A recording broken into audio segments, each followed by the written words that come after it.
last year I had mic issues too. My mic didn't work, and this year I didn't even get a mic. I feel like this is a little personal. But you know what? I'm still here. So hello everybody, thank you for coming. This is definitely more people than I thought were done. I don't know if these waters have been drying, so I'm just going to pour myself one. But thank you for coming. Definitely didn't think anybody would, but welcome to the Less Than Famous panel. How is everybody? That's awesome. It sounds fantastic. You all look beautiful, as someone did say. Thank you for coming. Before we begin, I do have a few housekeeping things.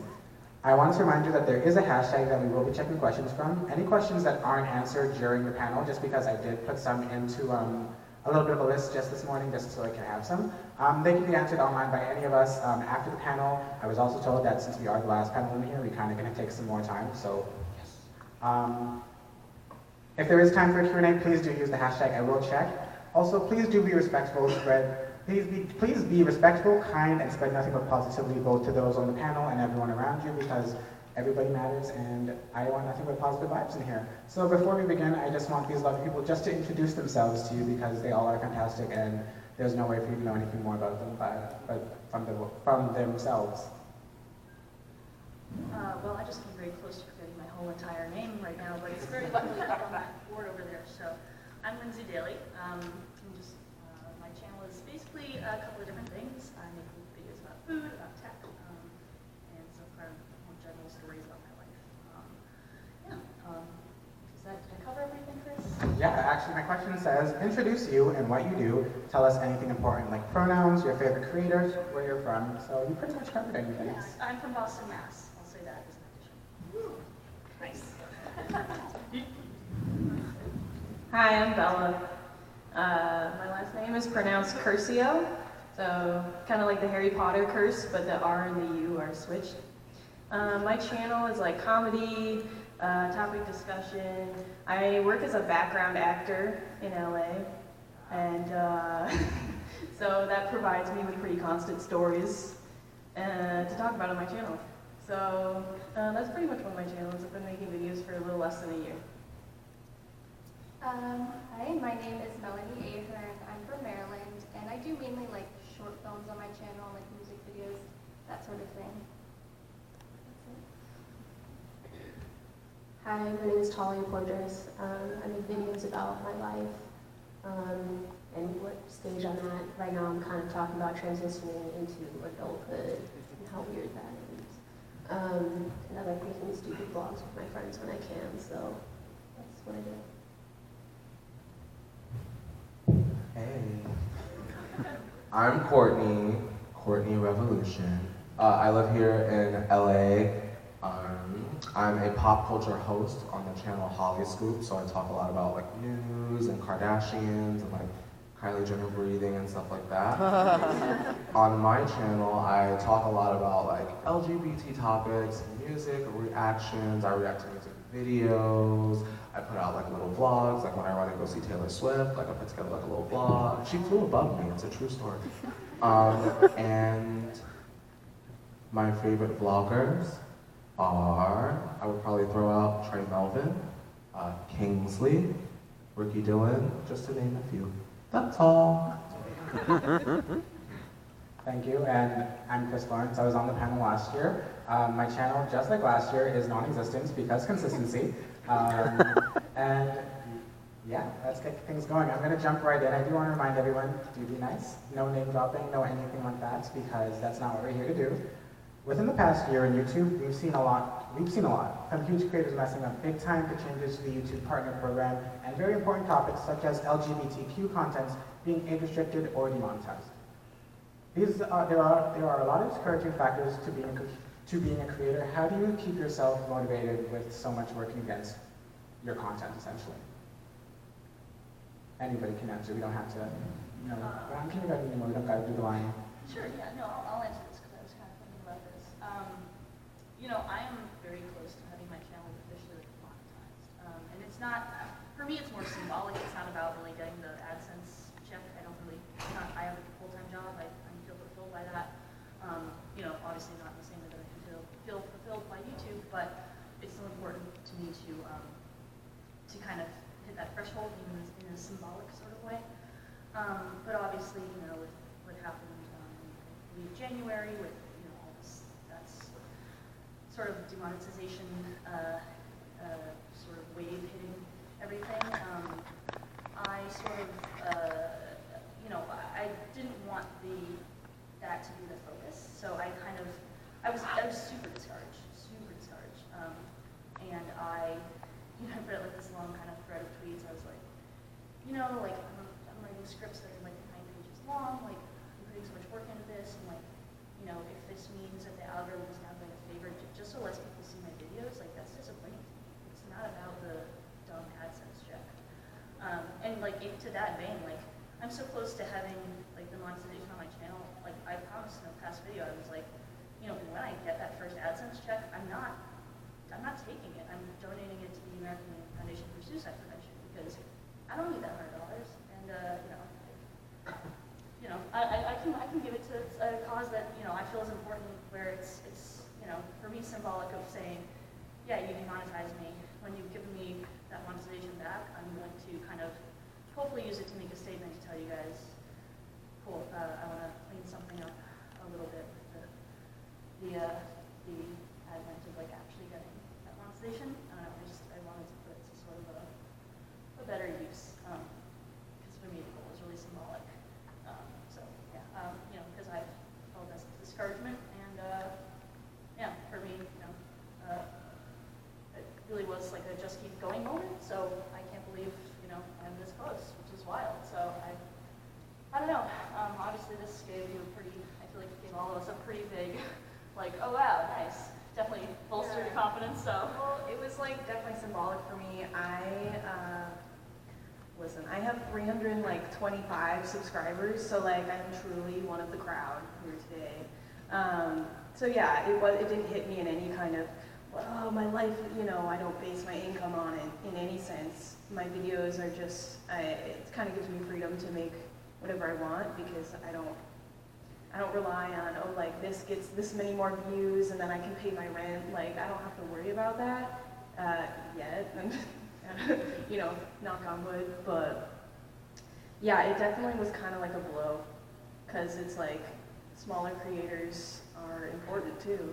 And there's a lot of animators on the platform. Like it's kind of a niche thing that like you're either into or not, but animations, as you know, take a long time to make, and so you kind of have shorter videos.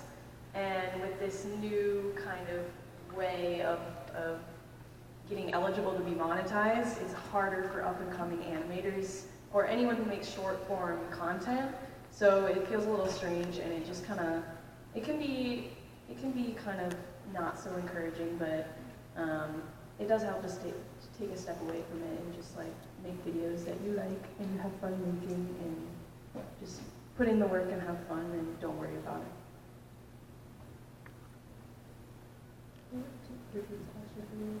Yeah, with so much working against creators just because of everything that's happened on YouTube, like really big YouTubers messing up and it kind of forcing YouTube to change policies that don't really affect them, and then basically getting slapped on the wrist, how does it keep you motivated to actually wanting to like be a creator and hopefully like get to a point where like your side hustle will become like your career?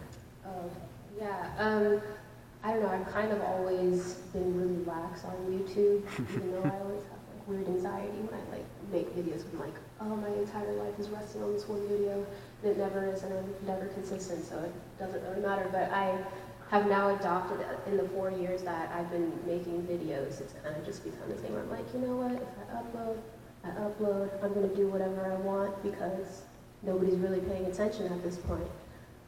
So we'll see when people start to pay attention how that will feel, but right now I'm not really concerned about making money on there, because the content that I make isn't really one that's like monetizable, and the output rate that I go at is not really monetarily valued. I don't think that was the right sentence. No, my content's actually like pretty, like, I can monetize it. I am monetized on YouTube, but the rate that it takes to be successful on YouTube, you have to be very consistent. That's what everybody tells you. You have to be very consistent, be ad-friendly. I am ad-friendly, but I am not consistent, so I'm not really concerned. I think there's also an aspect that's not monetary, which is like you have certain bigger name YouTubers who make the news, and you know, someone at my workplace or someone who's not into the internet or YouTube will hear about them because of a scandal or something that disrespected an entire culture, just like really bad things, and that's what makes the news. I'm interested in like a next generation of YouTubers who might present more of an outwardly positive image and show some kind of change for the better. You know, and that's not to diss anyone in particular, really just like a general attitude of trying to, because people don't really know what we do, like it's kind of this niche thing to the outer world, and so it would be cool to have like an image of doing good, spreading positivity. Yeah, I would say in terms of like being discouraged, like when the whole demonetization happened, I lost my monetization, and that kind of sucked. But I think at the end of the day, it's really about just loving what you're creating, because if YouTube wasn't around, I'd still be making the same videos that I'm making. And so if you're hung up on the numbers, you know, the whole stuff with the demonetization, that probably really hurts you. But at the end of the day, like, I love making videos, and so I'm gonna make them nonetheless.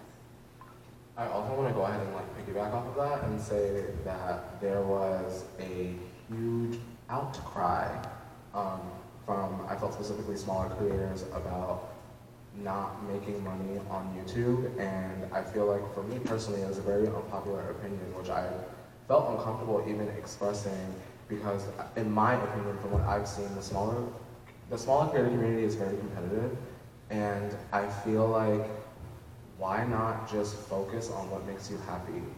You know what I mean? For me personally, money doesn't really make me happy. Talking about Ariana Grande's ponytail makes me happy. I mean, if I make a coin like every 3 months, like, cute, thanks Googs. But I mean, honestly, if you were joining YouTube specifically to make money and they just sort of like cut you off, then maybe you didn't join YouTube for the right reasons. Because girl, I joined it to be creative and talk about celebrities, not to get a check. At least for me personally.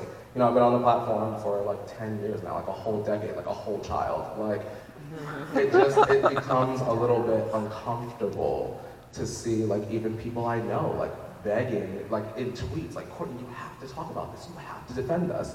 Yes, I'm a smaller creator, but sisters, I just like to create.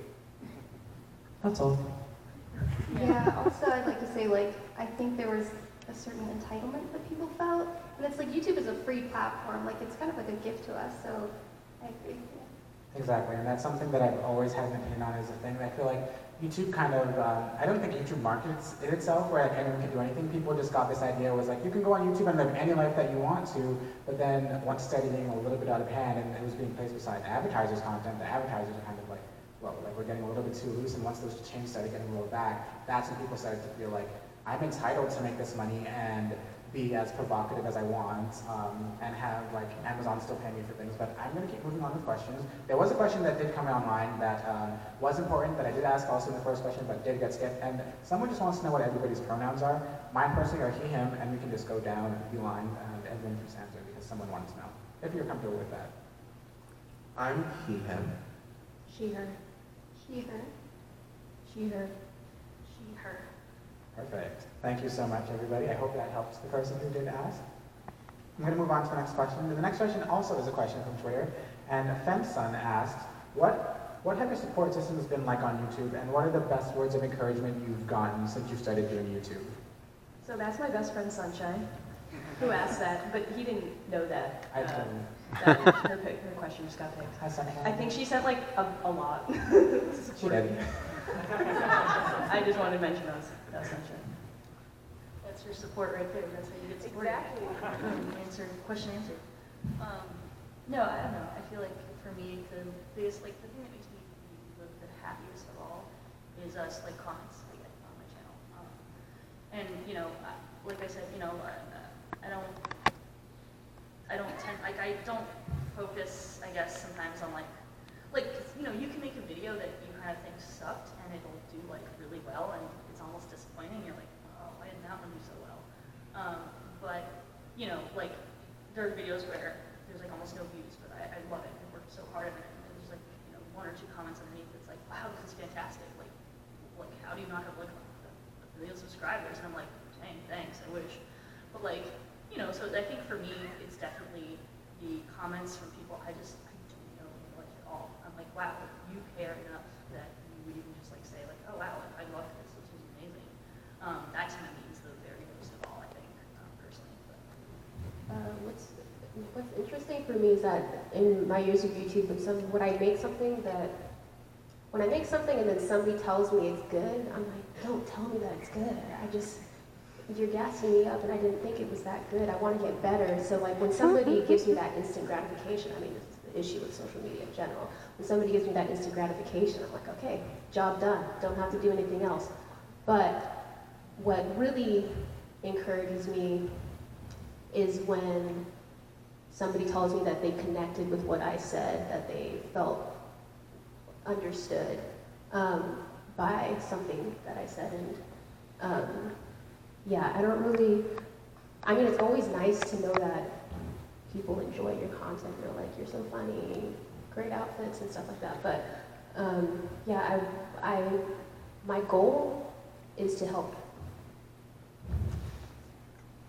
people feel recognized. So if I can do that, then that's like really encouraging, and that's what keeps me going. Well, I have this group chat on Twitter. I'm a fan of these 2 British YouTubers who post occasionally called Dan and Phil.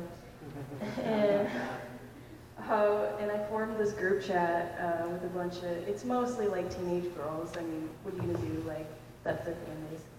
And yeah, we've been in this group chat for like almost a year.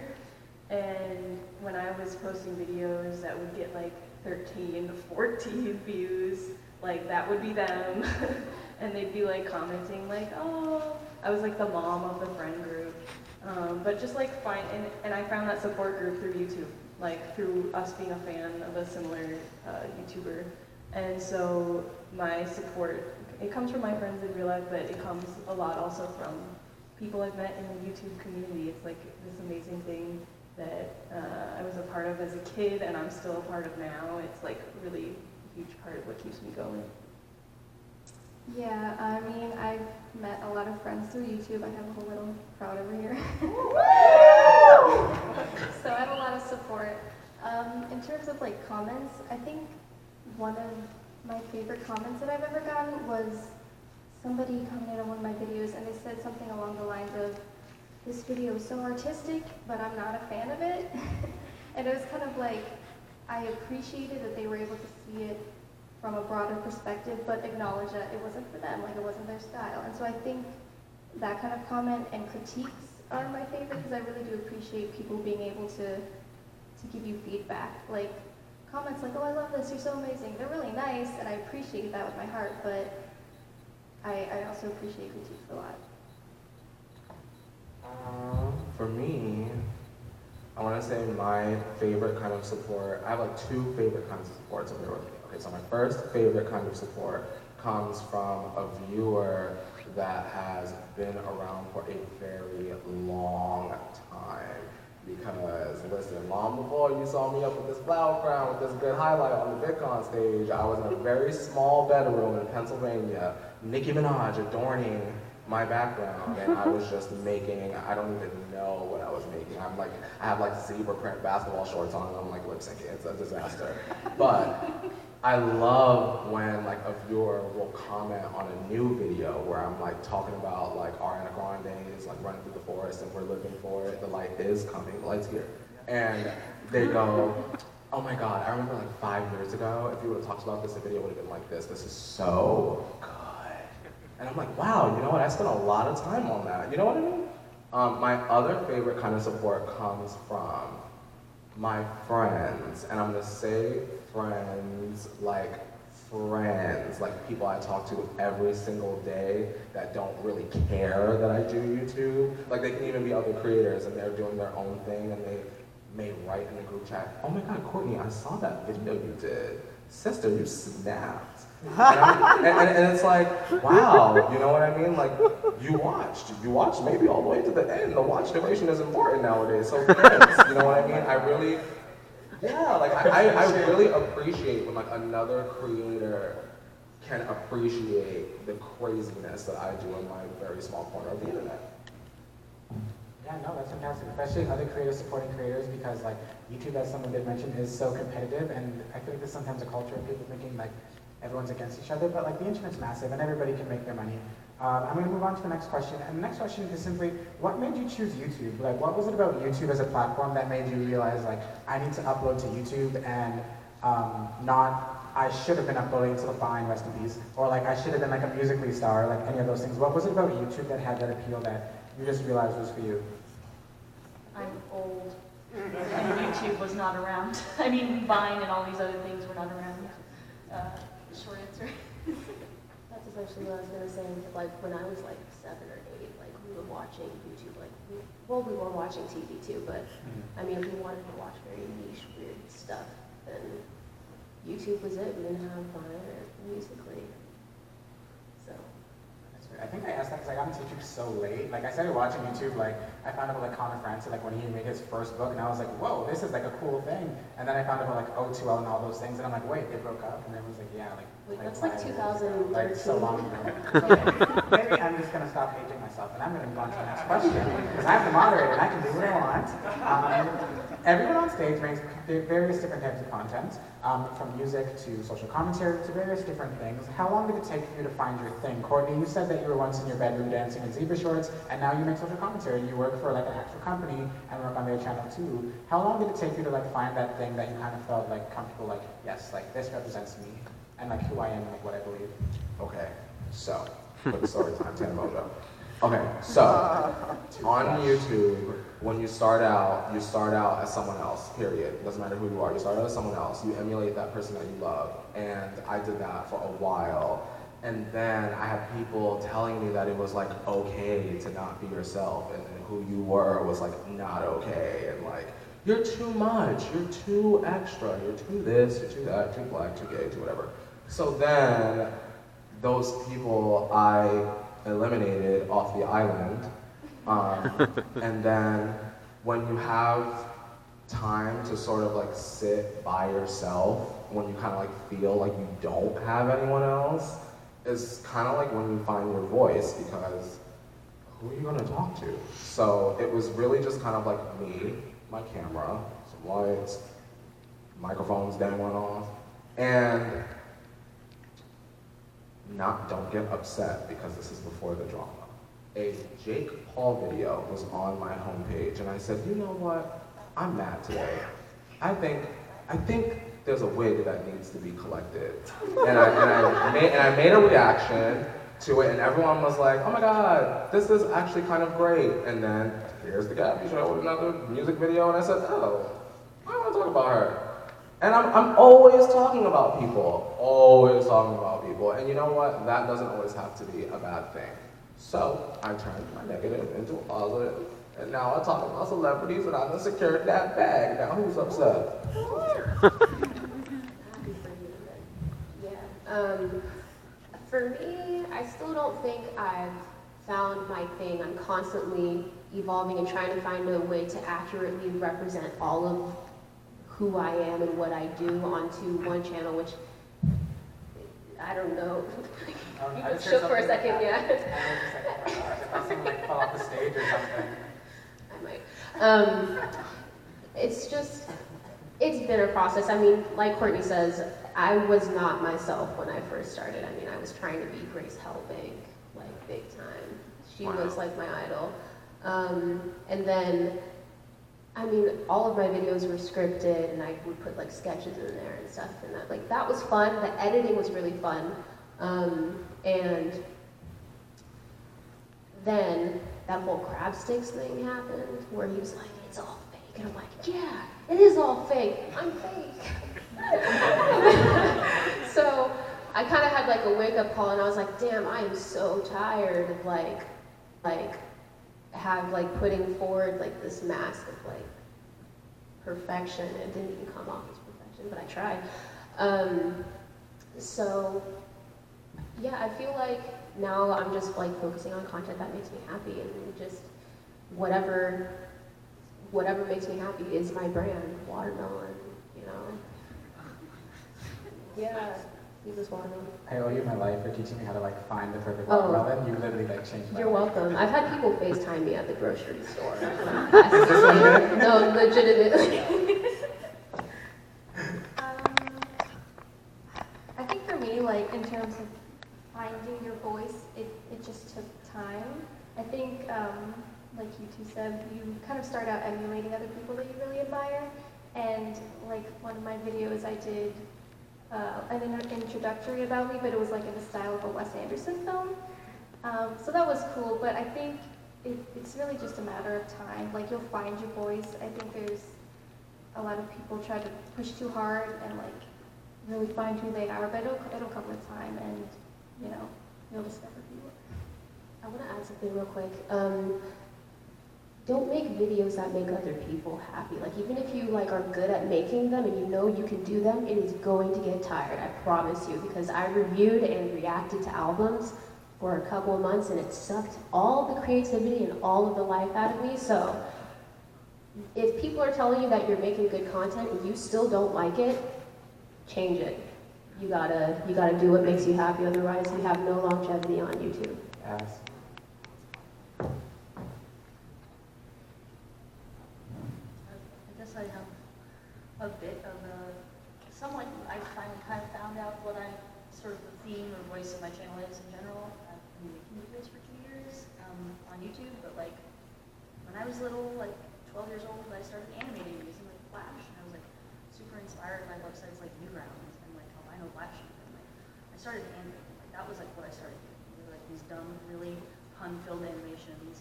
Like even my senior thesis animation in college was called Slothston Powers. Like, I'm the worst human being on earth. But like, that's your first video, right? Actually, I think it is. I don't know if it's still on my channel. It might be. Is it? Oh my god, it's legendary. You should watch it. Anyways, but yeah. So like, you know, I was doing stuff like that in college, and then kind of gradually moved to doing more video stuff. And honestly, I hadn't even really picked up cameras that much until 2 years ago. I was really more of an editor and animator. That's what I studied. And you know, I again, like the truest thing, like Courtney was saying, like when you start out, you're not yourself on YouTube. You're trying to be somebody else so badly because that's all you know. You know, and figuring out how to really be yourself on camera is interesting and difficult at times.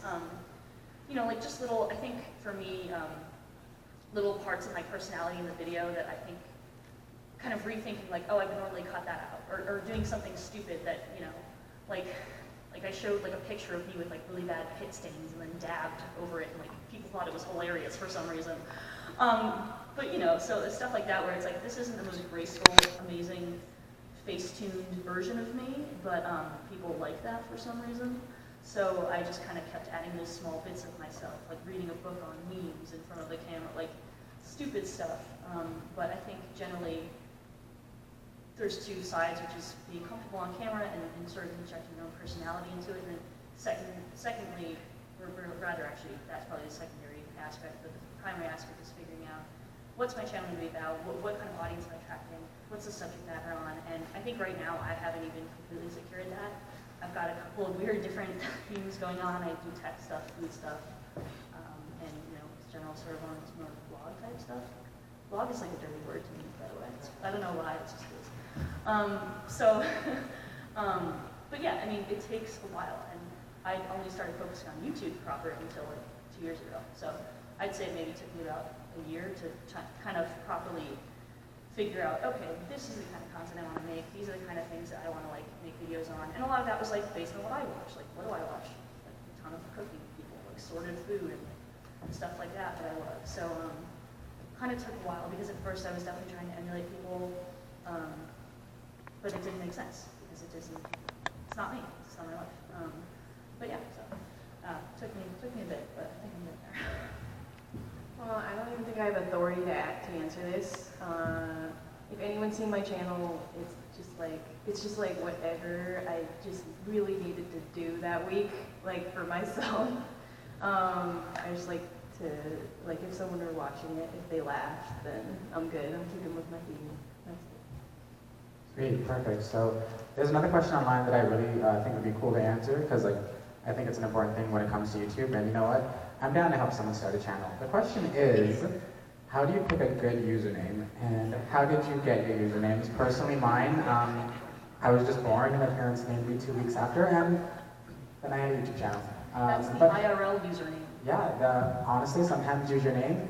It works sometimes, other times it sucks because there's also a lot of Christopher Lawrences in the world, so I have a lot of email problems. But how do you think you can pick a good username so that later on in the world you're not in like a career force and your username when on your business card is like bad girl Barbie 15? I mean, maybe so mad right now, you just triggered me because I had to remember what my username actually is. So it's like, it's Blossom Bum. Like, I thought that was really cute. I was like 16, like what? I could have used my actual name, but I was like, you know what? When I'm older and I'm just like super famous, I'm gonna use my actual name. So right now I'm just gonna use like, you know, a cute name. So it's Blossom Bum. And this was the time that Grace Helbig went from Daily Grace to It's Grace. So I thought It's was gonna, you know, be it. And it's not. I just use my real name now. I just remembered what the name of my channel was before I changed it to like my name. And also, by the way, like, because at the time it's weird because I literally only considered like doing YouTube, like me the channel art, but I didn't make any videos. I wanted to do gaming. So the name of it was The Girl Loves Games. And that stupid URL, the custom URL will not go away. Ever. I changed it. I did, and it still autocorrects to it sometimes. Like if I type my name in, it still goes back to the original. I'm like, oh, I really can't shake this old ghost, can I? Yeah, mine's my name. Smart ones. Yeah, I feel like I can't speak on this. That's just my channel name. My name. Contrary to popular belief, Revolution is not my last name. Yes! Basically, in the 8th grade, I was gay, the only gay in my entire school. So, I was like the gay kid that like came out and was like refusing to be bullied, and I watched a lot of Flavor of Love, and I appreciated New York a lot longer than everyone else on the internet. And so I like stole that persona, and I was like, you know what, I'm gonna curse everyone out. And so I changed my school. Like they were like, you know what, we need to protect this young child. And so I helped start like our first school district GSA. And I was like, you know what, that was a revolution. And then I went on MySpace and I said, I'm Courtney Revolution. And everyone said, and I was like, I'm still Courtney Revolution. And here we are. Oh, but like just choose a good name that like you wouldn't be like embarrassed by. Think about it. I think, sorry, I'd like to give more practical, I think, it's just like our own, like, figure out what you want your channel to be. If it's going to be like, oh, I only am going to focus on like recipes, like maybe you could like name it something sort of more, you know, like basically it's, people name their channels either after themselves or they name it like a brand, essentially. If you are your brand, you name your channel after you. If your brand is going to be like a specific series or type of content you're doing, then, you know, go for some sort of name that's relatable to that. Yeah, I would say I would agree to a certain point, but you can change your content, you can't change your name. So I would say if you're really unsure, just go with your name, put up whatever content you want, and then you can change that. Very true, you cannot change your name. It will haunt you forever. Yeah, seriously, I'm going to be It's Blossom Bum on YouTube forever. So. I'm going to move on to another question. I hope that answered anyone's question. I don't know who it was in the audience. I'm sorry I didn't look at the name. But the next question actually comes from Jacob Alpern, and he asks, how much planning, I love Jacob, how much planning goes into your videos? Do you script your videos or just dive right in and start recording? I script the heck out of my videos. I'm making a video like right now, and it's driving me nuts because it's about this panel, and I couldn't write the script ahead of time because the panel hadn't happened yet. So yeah, no, I script like crazy, and it totally depends on the type of content you do, but like some of the stuff that I do, I will write shot lists, and actually you don't need to do anything super fancy, but for instance, like I open up a Google Doc, I literally just type out like what I want to say. The words that I'm going to be saying on screen are in black. I type out my shot list. It's super unofficial. The shots I'll put in parentheses and highlight red for camera, red for like visual, green for audio, blue for graphic. Super like kind of dumb, simple, but like I script the heck out of everything, and you know, because I like to get every shot that I know I'm gonna want. Because if I miss a shot and there's a certain event, I'll never be able to go back and recreate this event or recreate that shot. So I really try to plan everything down to the absolute T. But again, then there are certain videos like, I can't do that if it's a video based on real life, and the real life part hasn't happened yet, so I can't go ahead and speculate on that until it actually occurs. But no, I mean, I definitely script a lot, so that's certainly something that has helped me, and I've definitely gotten better at over time, and certainly gotten better at figuring out what shots I really need and when I don't have to waste time filming other things, that I might not end up using them now. So, like for example, if I am making a video about my day on last Thursday, on Thursday, I will know like, okay, that was like the crappiest day, and so much happened. You can say it. And I need to like express this. So I'll sit down that day and I'll make bullet points of the things that happened that pissed me off. And so it's kind of like my diary is my shot list for the video. It's like my bullet points for the video. I will take my diary out, like this book that goes everywhere with me, and I will just go off. Like I'll just read that point, and if it means enough to me, I won't need a script. And yeah, I don't script things word for word. I tried to do that once, and like I was sweating, like I was just like nervous. I was trying to like remember my lines, and I was like, nah, this is like the play in high school. It's not for me. So yeah, teach their own, but I just use bullet points. Sorry, just to jump into that point of like scripting to the exact word. I definitely tried to do that when I started. Don't do that, you sound like a robot. Because sometimes you'll write something, and then when you're talking and out loud and saying it, you realize just how weird it sounds, like, to say in your mouth, I don't know. So, I would literally be on camera, like, saying it, and like, I like stutter or something, like, oh, that's weird, and I like erase, I would like sit on the script with my laptop, erase it, retype it, and then say the line again the way I would think it sounds better.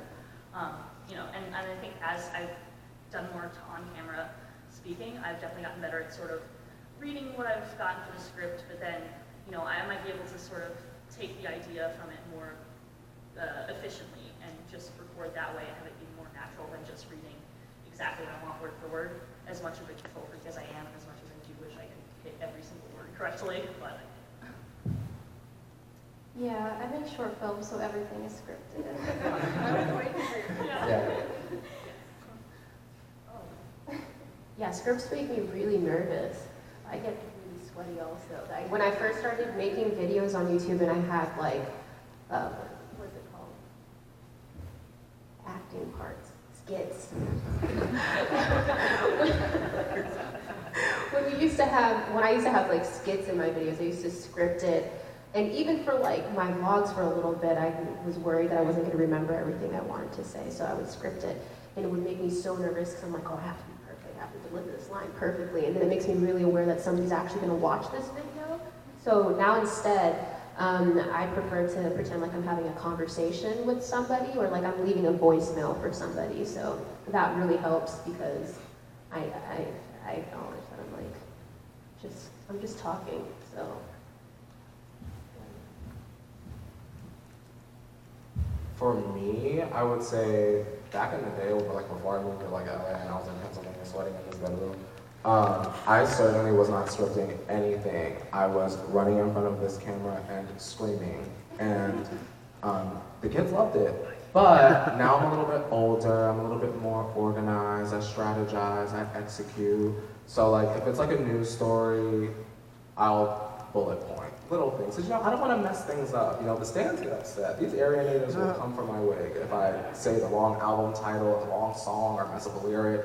So main points, definitely script. A lot of like my content is just pure on passion. I keep all of my weird phrases stored up in my brain, and you just never know when they're gonna fly out at you. So my process is for me to sometimes have a process, and for sometimes, girl, sometimes you gotta wing it, girl, and just get it together in editing and post, as the professionals The way call it. Courtney speaks is like every moment is like a YouTube hit.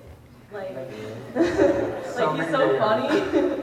Like he's so confident and funny. It's like, to me, it would seem like you'd have a really easy time just like speaking naturally. Cut to me on the floor of my bedroom shrieking because my camera microphone wasn't recording.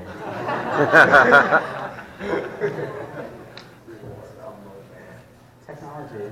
If your microphone's not working, you can actually buy a microphone in the Expo Hall plug. Road is here and they have a new microphone this year. My yellow badge, they didn't giving us microphones at this point. Oh, All right, I'm going to move on to another question that actually did come from the audience. From Anna Cat Meow asks, how do you collaborate with other small creators that have a similar style? And is that person here? I heard a woo. Hello, thank you for your question. Thank you, we received it. How do you collaborate with smaller creators that have a similar style, friends? I don't. I mean, this is a hard question. I also, it depends where you live. You know, if you live somewhere where you're like, I mean, Courtney, I don't think you're like in Pennsylvania, and you know, like it's not like you had ample opportunities to collab with other people out in Pennsylvania. listen, if I were in Pennsylvania still living there, I might not even be on this panel because I'd be running around VidCon trying to film whatever collab I'm trying to finish because I ain't gonna see nobody for 8 months.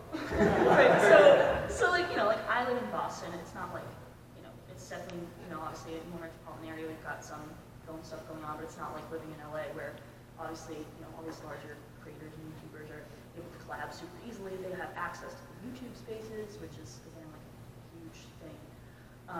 But for me, I think, like, personally, the hardest thing is finding somebody who does actually fit your channel. Because I think I've had some people be like, oh, like, we should collab. And I'm like, I mean, like, I'm down, but I just need to know, like, what your idea is. Because personally, like, you know, like, I very much want to have every video, like, have kind of a point on my channel. So, I think very hard about what the type of content it is. So like for me, a collab, it would have to be something where I would really be like, oh yes, this person would be perfect. But I haven't found anyone like that who is local to me.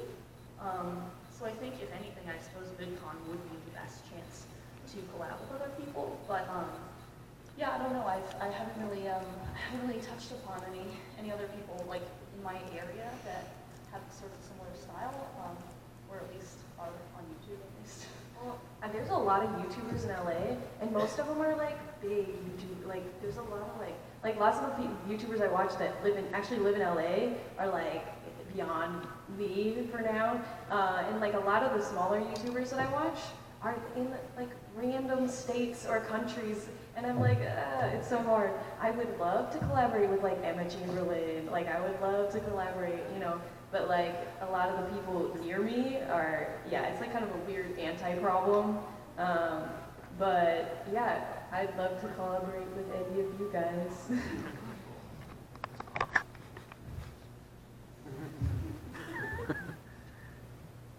Okay, no, I'm not gonna be extra.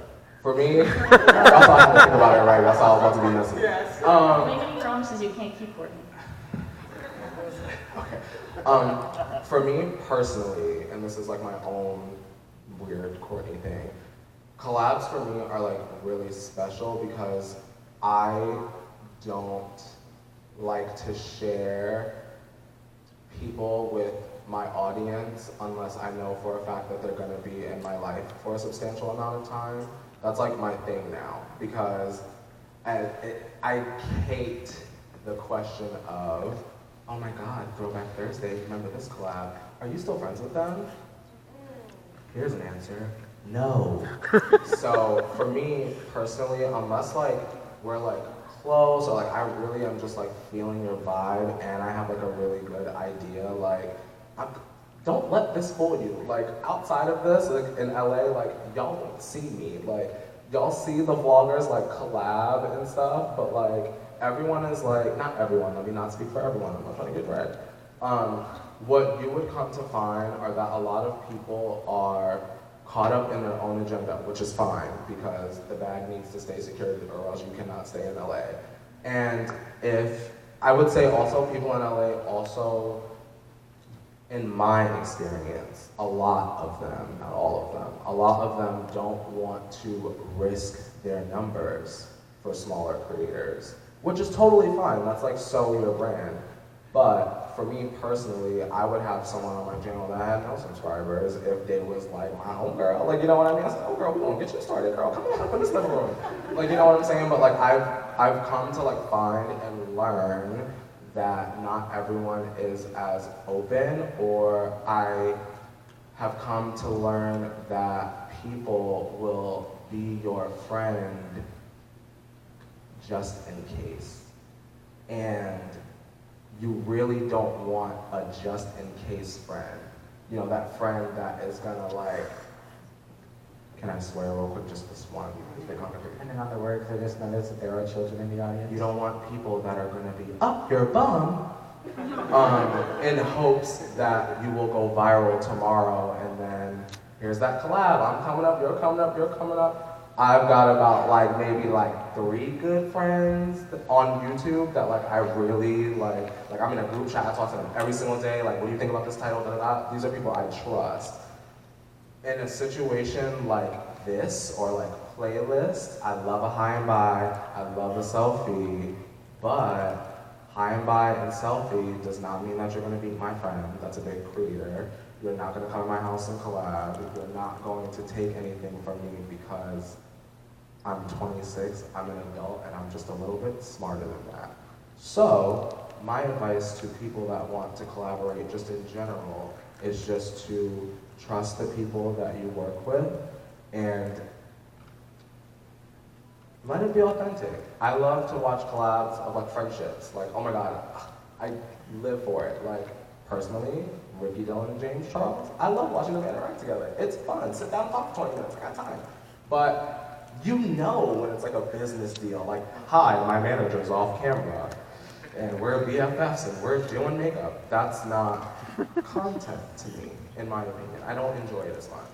So, I support authenticity. Anyone else? I was just going to say that, you know, in terms of finding other people to collaborate with, I think maybe that would be the hardest part. Just basically, you know, don't just pick anyone for the numbers of it.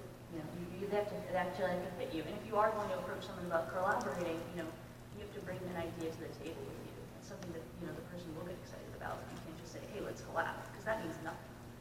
Collab on what? You know, are we just going to sit in front of the camera? Because that's not the kind of videos that I make. And, you know, like, I don't know this person at all. So, like, I think that if you're looking to collab, absolutely bring something to the table, something that's going to, like, motivate the person to want to work with you. But in terms of finding people who are similar to you and around your area, I think that's the tricky part if you're not in a major metropolitan area, or especially in like somewhere like LA. But that's pretty much all I have to say on this subject. Go for it. Well, I kind of wanted to ask you, Melanie, if you ever tried to collab with somebody, because I know for people who make like super artsy videos, it's like people to be really protective of like their vision. And I am that way with my music, so it's like when somebody wants to collaborate with me, I'm like, I barely have it down. Like, I have to trust you now at the same time. It's That actually makes me think sometimes the best collabs are not two people who both make videos, but someone who makes videos and someone who makes just music, you know, or someone who makes just art. You know? So, yeah. Yeah, it's hard to share your art with people and like trust them with that.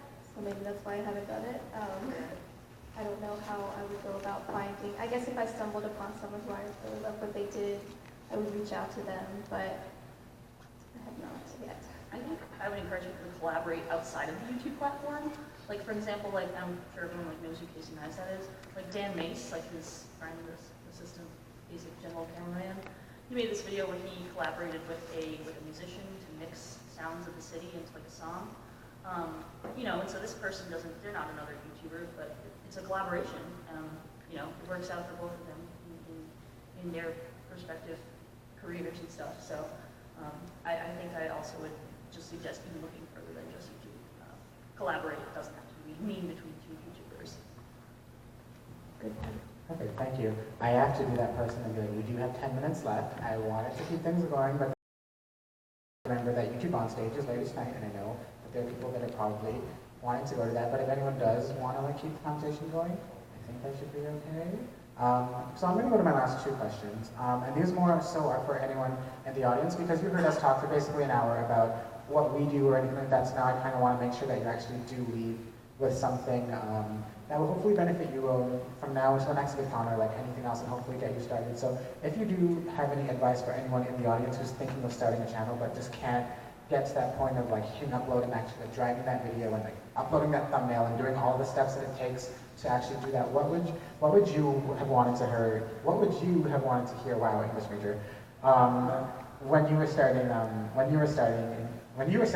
YouTube. Oh my goodness! I promise I can speak and do things. But what is the thing that you need to hear from somebody? Personally, I know that I would have needed to hear someone say, just do it, because had I actually done it when I wanted to, I would have been, maybe not actually, because I would have been like 12 and I probably would have been on there acting real reckless. But honestly, like everyone kind of said, for yourself, I think I needed to hear it because I was trying to like focus on things that realistically I didn't care much about, but I was like, but you know what? Talking about Carly Reynolds is going to get me clicks, and it did, but like it really also got me on the trolls. What is something you would give to someone in the audience? Well, like the last panel before this was like the in this room was the BuzzFeed Worth It panel, and I love those guys. But Andrew was saying, like, he gave some advice about like get super obsessed with something, and that would be what your video is about. Just like, what are you thinking about this today or this week, and just like talk about that or create something around that. That's what got me started. It's just like the first video kept going after that. I would say just start. Like, it can be really scary uploading for the first time, so you just have to do it. And I think experimentation is also really important, because your first video is not going to be what your channel is going to be forever. So I think you just kind of got to try a million different things and find what you're good at. Yeah, you know. I think the one thing I wish I just kind of said to myself, I wish I just kind of kicked myself and said, like, just do it as soon, just if you're thinking about it, do it as soon as possible. Like, because for me, you know, it's only been 2 years, but like, the first video, not this Lost in Powers one, that's it. But like, the first like video was like a vlog, because I was like, all right, like I'm just gonna get used to using cameras and stuff. So like, it's like so bad, like I hate that video. But then like, I look at the video I made like last week and like, oh my god, like the improvement to me is, I think for me, like the biggest reward to be like, wow, in 2 years, like I can like bang out a video of this quality in this amount of time, whereas it took me forever to make this like crappy thing that was like, you know, my first ever video basically. So for me, it's like start right away, because the sooner you start, the sooner you'll see the reward of how much you improve. And it also always depends on how often you're doing it. But for me, I try to keep it really consistent and force myself to upload as often as possible while hopefully still having videos of some substance. I don't know. Yeah, I really like that advice of like, once you have the idea, just do it as fast as possible. Otherwise, you will overthink what you're doing. At least I have done that. And also another piece of advice is don't worry about like your equipment so much. Like you can make videos on your phone. I mean, that's what I do if my camera has run out of space or something like that, or if I'm out and about, I can just film with my phone perfectly fine. Yeah.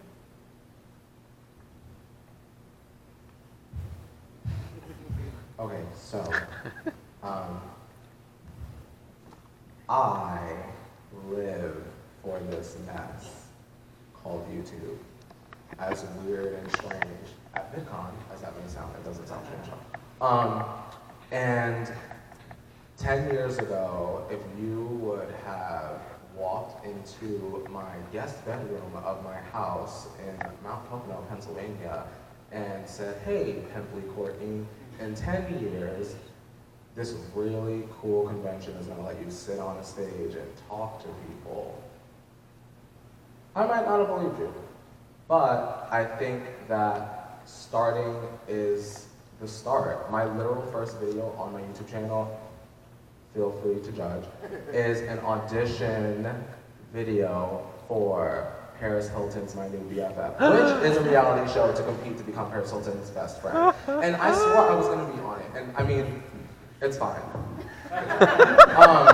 But from then on, I've really enjoyed capturing memories.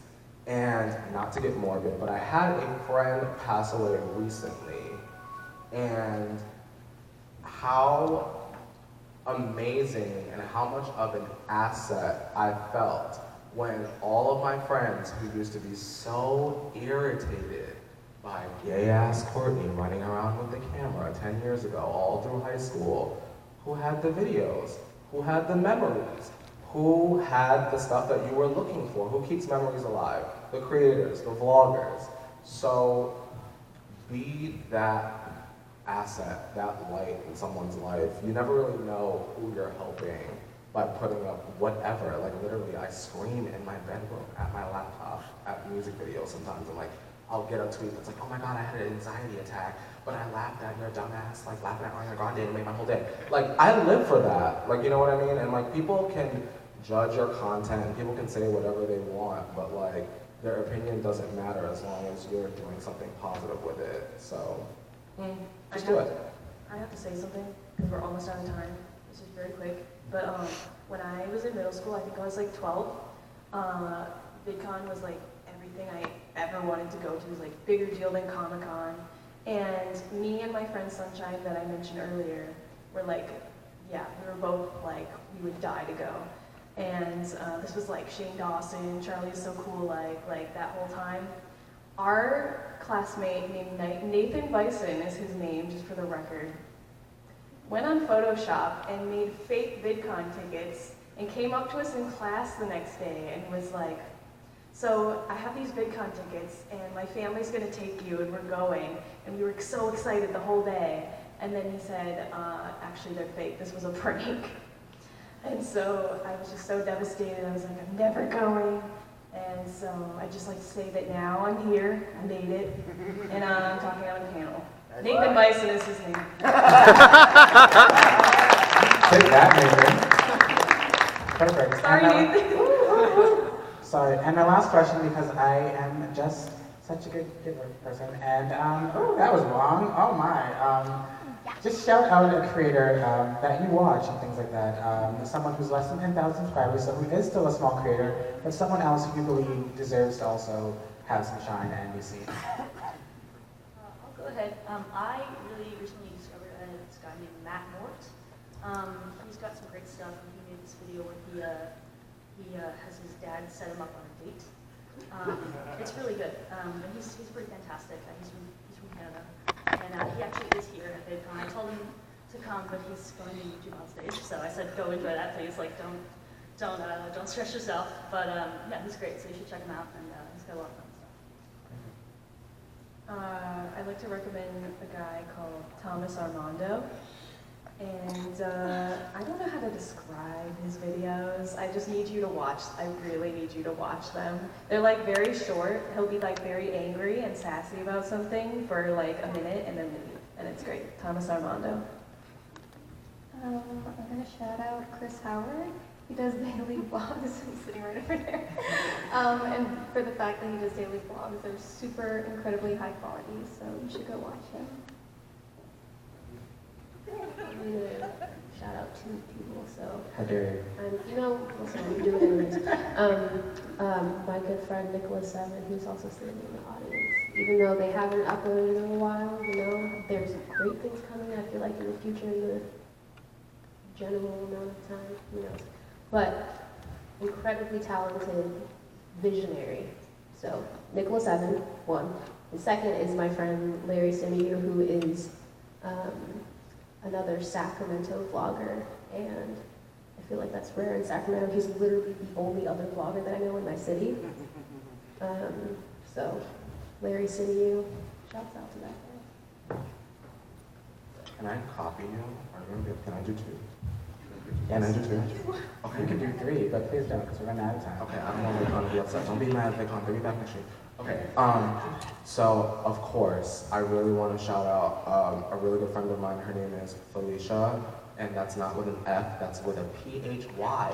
LESHA. Style. One word. Felicia Style. I met her at an event like something similar to this, we're going up on a panel, and like ever since then, like it doesn't matter like what's going on in my life, she is just there, like unconditionally, like with a hug, with a cat picture, with a picture of Liam Payne in my inbox. Like she is like warmth, like you know what I mean? She gives you like good best friend feels in her content.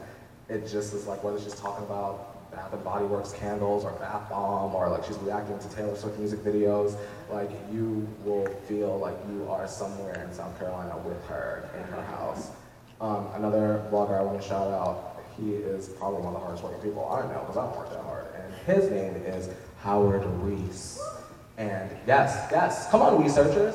I love Howard Reese because he is a true talent. I got to know him working with this brand called Research, and those are my homies over there, my beauty baddies. Hey y'all. And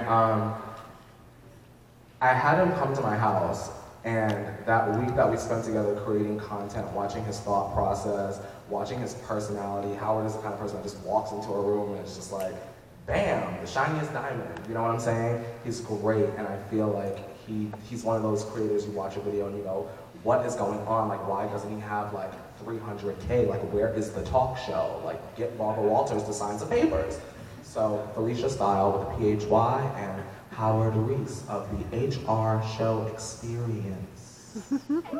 Perfect. Thank you. And on the last note, I'm also going to shout out a creator. I'm going to shout out my girlfriend Amanda. Not because she's my girlfriend, but because she is probably the only person I know who works harder than me. And I didn't think that was possible because I was literally up perfecting this panel at 6 in the morning this morning because I just didn't think it would be perfect. And well, we made it. So it's Amanda Wan on everything. Thank you for coming to this panel. I hope that it was amazing for everyone. I hope that everyone leaves with something inspirational. Don't let this stop here. Feel free to answer the questions online as well, because they're not just to us or the panelists, but they're to every small creator out there. So please answer them, have fun. If you see us places, be nice and say hello. And I hope you have a good rest of your VidCon, everybody. Yeah, where can people find you? Oh my goodness. Well, where I talk the most is Twitter, and you can find me there at Court Revolution, and on Instagram and everywhere else as Courtney Revolution. Twitter, the character on it. I'm at Talia Poitras everywhere. Sometimes I take breaks from the internet, but when I come back, you know, it's lit. On Instagram, I'm Melanie Ann Ahern, but on Twitter, it's NNELANE, because the two N's are supposed to look like an M, so Melanie. You can go to my YouTube channel, it's my name that's up there. And my Twitter name is Bella Solve. It's kind of hard to spell, but go to my YouTube if you want to find my other links. Yeah, same. I mean, YouTube is pretty much my name up there. Honestly, if you want to just search it in the YouTube bar, it comes up with my picture, I think. So, like the same one that's over there, which is convenient. And then my handles for stuff is like my name, Lindsay, and then E, my middle initial, because the name Lindsay Daily is too common. Lindsay E Daily. So I'm like everything, Twitter, whatever. Twitter is where I make the stupidest jokes. So. Perfect. Thank you so much. You can find me also at Chris Lawrence and everything. 2 A's in my last name because Chris Lawrence is very common and there's so many people. But yeah, you can follow me. I talk the most on Twitter, and my 4 a.m. tweets are pretty great. So definitely give me a follow and everything. Thank you so much, everybody.